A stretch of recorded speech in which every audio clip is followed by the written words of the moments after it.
Hello दोस्तों, कैसे हैं आप सभी लोग। स्वागत है आप सभी का आपके अपने चैनल शॉर्ट हैंड बाय अनुज सर पर। तो आज हमारा ये प्रतिलेखन संख्या 31 है। फाइनली दोस्तों हम लोग इतना लंबा सफ़र तय कर यहाँ तक आ गए और आप सभी की कृपा से हमारे चैनल पर कह सकते हैं आप सभी के चैनल पर 227 सब्सक्राइबर कंप्लीट हो गए। अगर आप सभी का साथ रहा तो हम लोग एक दिन 1000 सब्सक्राइबर और 1 लाख सब्सक्राइबर तक भी पहुँचेंगे।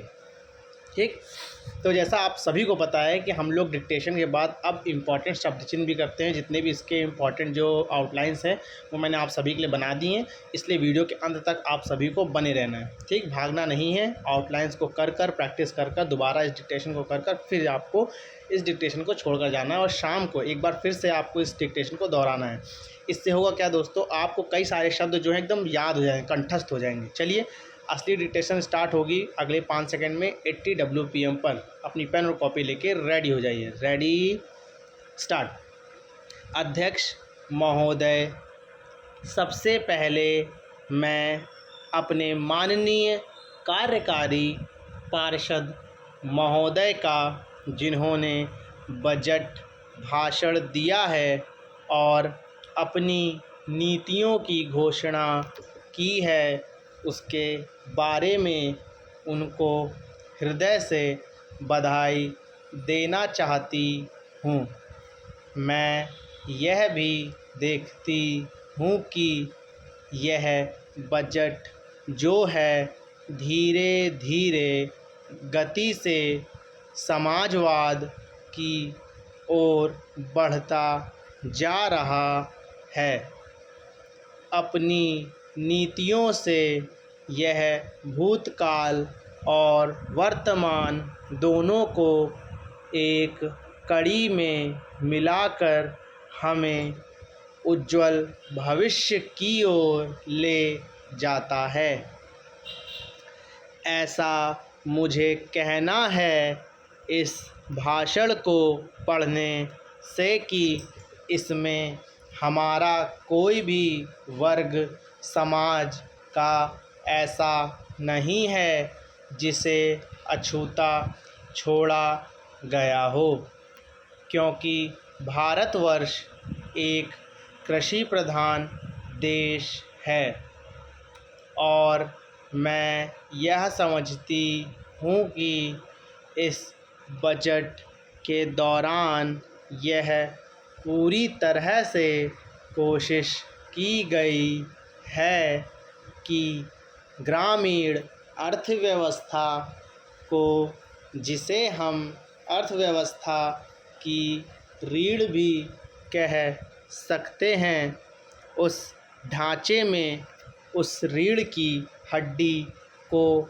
और भी सशक्त बनाने का पूरी तरह से प्रयत्न किया गया है। हमारे ग्रामीण भाइयों के लिए जो कोशिश की गई है इस बजट के अंतर्गत, वह है उनको सिंचाई के लिए कुएं, गांवों में उनके लिए पक्की सड़कें, जिससे उनके खेत और घर दिल्ली के साथ जोड़ने की कोशिश की गई है। जितना भी इसमें व्यवस्था की गई है उससे ग्रामीण भाइयों को बड़ी भारी सहायता मिलेगी। उसके अतिरिक्त ग्रामोद्योग के द्वारा जो रोज़गारी का प्रबंध किया गया है उससे भी ग्रामीण अर्थव्यवस्था को एक बहुत बड़ी सहायता मिलेगी। मैं इनका ध्यान इस ओर दिलाना चाहती हूँ कि जहाँ तक शिक्षा का संबंध है, इस बजट में कोई विशेष प्रावधान नहीं किया गया है। मैं यह नहीं कहती कि शिक्षा के दौरान ज़्यादा स्कूल ना खोले जाएं, पर हमारी यह नीति होनी चाहिए कि भले ही स्कूल थोड़े खोले जाएं, पर सबसे बड़ी आवश्यकता इस बात की है कि शिक्षा की नीति में परिवर्तन की ज़्यादा आवश्यकता है, क्योंकि हम प्रजातंत्र में रहते हैं। प्रजातंत्र को अगर हमें सफल बनाना है तो सबसे पहले हमें ऐसे नागरिक चाहिए जिन्हें अपने अधिकारों और अपने कर्तव्यों का भली भांति ज्ञान हो। शिक्षा की वर्तमान नीति से हम अपने अधिकारों के प्रति ज़्यादा सजग होंगे और कर्तव्यों के प्रति बिल्कुल सजग नहीं होंगे। धन्यवाद। तो आप सभी बताइए, आप सभी को डिक्टेशन कैसी लगी, कमेंट करके बताइए और इस डिक्टेशन को ध्यान से लिखिए, उसके बाद इसको ट्रांसक्राइब करिए। और जो भी आपको शब्द नहीं समझ में आ रहा हो, चलिए अब हम लोग जो देखते हैं उसकी आउटलाइंस, ठीक। बाकी जो शब्द आपको ना समझ में आ रहा हो आप लोग कमेंट करिए, मैं उसको दोबारा से एक बार शॉर्ट्स के रूप में बना दूंगा, आप लोग देख लीजिएगा। देखिए, अध्यक्ष महोदय, ये हमारा दोस्तों है शब्द चिन्ह, ठीक। और ये सबसे पहले ये है हमारा दोस्तों वाक्यांश, ठीक है। मैंने आपको कल बताया था शब्द चिन्ह और वाक्यांश में क्या अंतर है, ठीक है।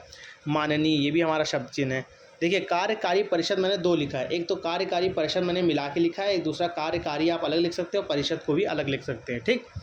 क्रांतिकारी, परिवर्तन, समाजवाद, भूतकाल, वर्तमान, शब्द चिन्ह है ये हमारा। उज्ज्वल, ठीक है। जो वाह है यहाँ पे देखिए, हुक आपको दिखाई पड़ रहा होगा नीचे की तरफ, आपके दाएं हाथ की तरफ देखिए, ये वाह का हुक है, ठीक है। उज्ज्वल, भली भांति, प्रजातंत्र, ग्रामोद्योगों, देखिए ग्राम, ये जो ओ की मात्रा लगी, ठीक, मैंने ध्यान दिया नहीं इसमें, ग्रामोद्योगों हो जाएगा ये, ठीक है। अगर आपको उद्योग लिखना है तो आप बस यहाँ पे जो ये ये क्या उसे बोलते हैं, ग्राम में जो कटा हुआ है बस आपको वही लिख देना है, ठीक।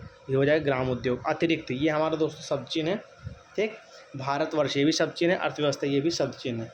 तो मैं आशा करता हूँ आप सभी को ये सीरीज़ बहुत पसंद आ रही होगी। हमारे सीरीज़ से जुड़ना मत भूलें। और शाम को भी दोस्तों एक सीरीज़ आती है जिसमें इंपॉर्टेंट आउटलाइंस आप सभी को बताई जा रही है, तो आप लोग उसको भी ज्वाइन करना मत भूलिएगा, ठीक।